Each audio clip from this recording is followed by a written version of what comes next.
Aujourd'hui, je continue la série d'homélies que j'ai commencée portant sur le thème « L'histoire de ma vie ».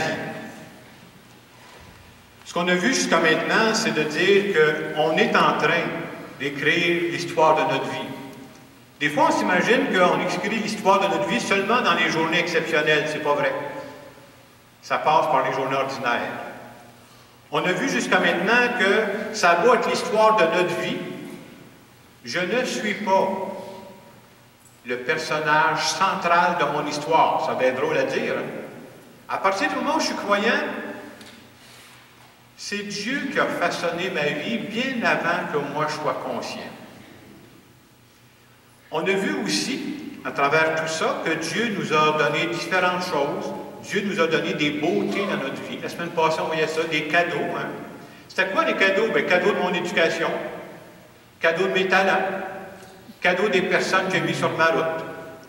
On a vu que ça va être mon histoire, mais mon histoire n'est pas séparée de d'autres. C'est-à-dire, ma petite histoire personnelle fait partie d'une plus grande histoire qui est l'histoire de Dieu.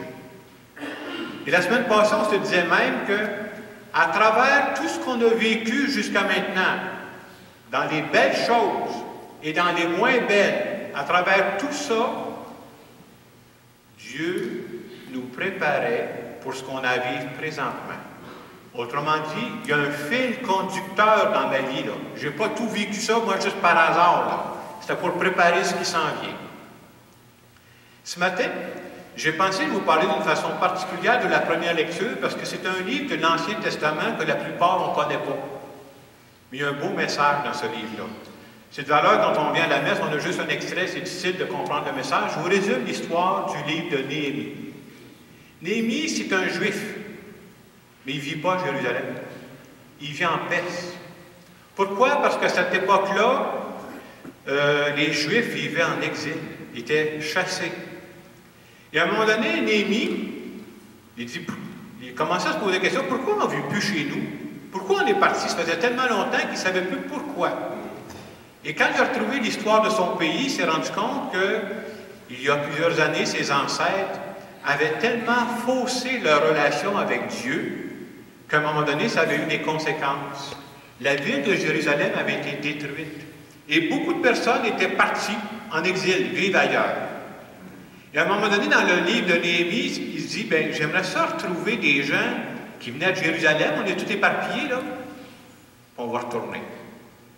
On va retourner chez nous, puis on va rebâtir la ville. Et c'est exactement ce que Néhémie va faire. Il va partir avec un groupe, il va retourner à Jérusalem, puis ils vont commencer à rebâtir la ville. Et à un moment donné, ça va bien leur affaire, ça avance. Ils décident de faire une célébration pour fêter ça. Et comme ses ancêtres étaient des gens croyants, bien, ils ont pris un bon bout de temps pour écouter la parole de Dieu. Ils ont lu la parole de Dieu pendant un bon bout de temps. Et dans la lecture, on nous disait, pendant qu'ils écoutent la parole de Dieu, ils prennent conscience qu'eux autres qui vivaient en exil, là, comme ils n'étaient pas à Jérusalem, ils ne pensaient pas à Dieu, ils se rendent compte de l'énorme fossé qu'il y a entre leur façon de vivre et ce que Dieu attendait d'eux autres. Et on nous dit que les gens se mettent à pleurer de regret. Hey, on est en train de scraper notre vie, là. Et le message du livre de Néhémie, puis c'est ça que j'aimerais qu'on retienne, c'est le message du livre. Qu'est-ce qu'il va dire Néhémie? Il va dire à son monde, ne vous enfermez pas dans vos regrets. Ne vous enfermez pas dans vos erreurs passées. Vivez à plein la nouvelle page que Dieu vous demande de vivre. Là, on recommence à bâtir la ville. C'est une joie. Dieu nous a préparés pour cette étape-là. Et je trouve que ce message-là, c'est un message d'actualité pour nous aussi. La semaine passée, on a vu ce que j'appellerais les beaux côtés de notre vie. Puis j'espère qu'il y en a des beaux côtés de notre vie. Hein? Je disais des cadeaux que Dieu nous a fait, qu'on soit capable de dire merci pour ça. Et j'avais comparé ça à une belle bouteille de vin. Ceux qui n'étaient pas là, vous avez manqué ça, là. J'avais amené une bouteille de vin qui s'appelle la Fiole du Pape, Châteauneuf du Pape. C'est pas de la piquette, ça, ce que j'avais amené. Et je disais, bien, cette belle bouteille de vin fait penser aux belles parties de notre vie. On n'est pas toujours dans les belles parties de notre vie. J'aimerais vous parler d'un autre aspect de nos vies ce matin. Je comptais que moi, je pense que dans ma vie, le premier vin que j'ai bu, ça s'appelle du bébé doc. Il paraît que ce n'est pas le vin de plus grande qualité. Alors, j'ai essayé cette semaine, je suis allé, il y a la SAQ juste à côté des galeries, puis je suis allé voir s'ils vendaient ça. Hey, le monsieur qui m'a reçu quand j'ai demandé ça, il dit, monsieur, on ne vend pas n'importe quoi ici. Ça me tentait de dire, t'en as déjà vendu, par exemple. Donc, le bébé doc est associé à... Dépanneur. Ça va le pauvre. C'est associé, je vous en parle ce matin, c'est pour associer ça aux erreurs de notre vie, aux parties de notre vie. On a tous, un moment ou l'autre, si on est honnête, pris des décisions qui n'étaient pas nos meilleures. Et le bébé doc, pour moi, ça fait penser à ça. Ça fait penser aux parties de notre vie qu'on aimerait beaucoup ne pas se rappeler. Les parties de notre vie qu'on ne voudrait pas en parler aussi, si c'était possible.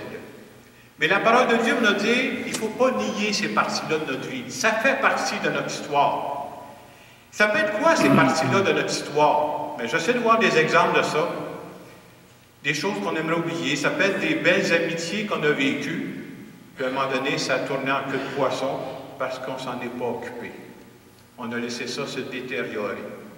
Pour d'autres personnes, ça pourrait être le bébé doc, ça peut être une belle histoire de vie à deux qui a bien commencé, mais qui a mal fini.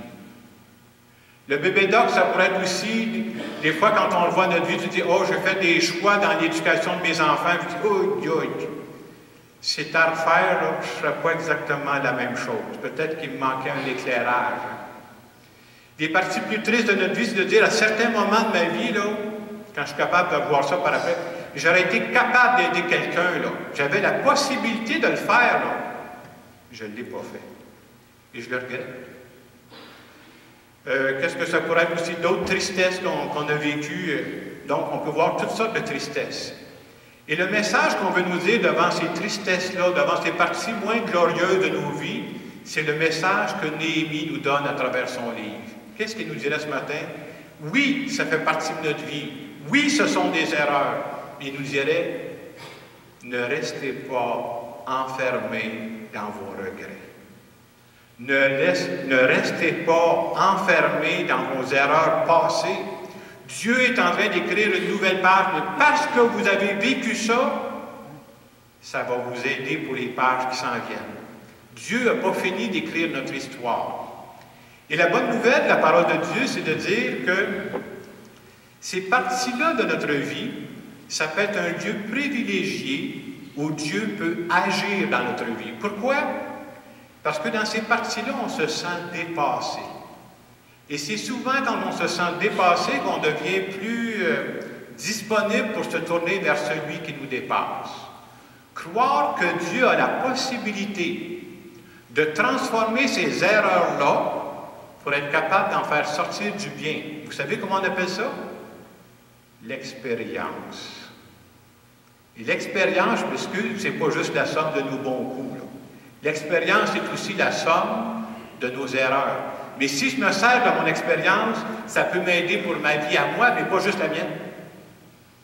Ça peut m'aider pour accompagner d'autres personnes qui vivent ça aussi.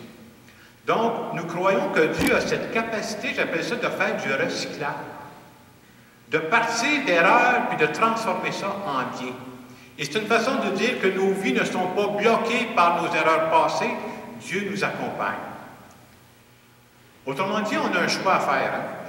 Quand on regarde notre vie, on peut se désoler, on a un choix à faire de dire, est-ce que je vais traîner ma vie, moi, comme un boulet? Dire, ah, j'ai fait des gaffes, c'est fini, je suis plus bon à rien, moi, il n'y a rien de bon qui peut sortir de ma vie. Ou encore de dire, non, je crois que Dieu m'a fait vivre ça, puis il n'y a pas juste du hasard là-dedans. Il va m'accompagner pour que ça me fasse grandir maintenant, que je sois une personne plus complète. Et quand on vit des événements moins heureux, puis je ne veux pas vous faire peur, mais on va en vivre d'autres. Et quand on vit ces événements-là, le problème, souvent, on ne se pose pas les bonnes questions. Et quand on ne se pose pas les bonnes questions, on n'a pas les bonnes réponses. Exemple, j'ai vu un événement malheureux, le premier réflexe que les humains ont, vous savez, c'est quoi la question? C'est de dire, pourquoi ça m'arrive à moi? Mauvaise question. Parce que probablement, vous ne trouverez jamais la réponse. Quand on a la foi, c'est plutôt de dire, j'ai vu un moment malheureux, j'ai vu un moment triste, je ne comprends pas, mais si j'ai la foi, je dirais à Dieu, qu'est-ce que tu veux m'apprendre à travers ça? Et ça, c'est ceux qui ont une réponse à ça. Dieu est en train de m'apprendre quelque chose. Je suis à l'école de la vie.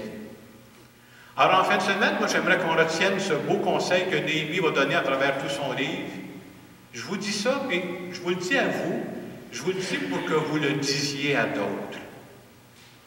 Ton gars qui a fait une gaffe, ta fille qui a fait une gaffe, ton ami qui est découragé à la suite d'une erreur, le message, c'est ne vous enfermez jamais dans vos regrets passés.